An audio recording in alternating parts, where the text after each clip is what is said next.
right now. And between yesterday's attack and the new immigration bans in place, many in the Muslim community are worried about their safety. News 5's Frank Wiley visited the local mosque in Parma, where men are now standing as lookouts as others kneel to pray. He insists stronger security is only a pretext for supremacy. Oh, my Lord, where do we begin? An onslaught of anger aimed at Muslims and their place of worship. The deadly attack on the mosque in Quebec, the epitome of harassment's fever pitch.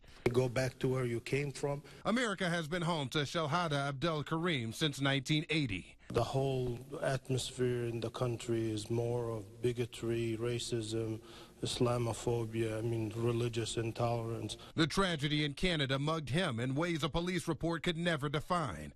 Prayer inside this mosque is cut short for fear of it instead being lives. Hate Trump!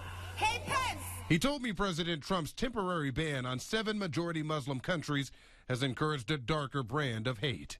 You've vetted them already. You've checked them out. You've validated their need to be here. Ironically, given the restrictions, he doesn't feel safe. And it's more of a white supremacist attitude that this is our country and you don't belong here and we're going to get rid of you one way or another. We're going to put up walls and we're going to stop you from traveling in. And the letters haven't stopped.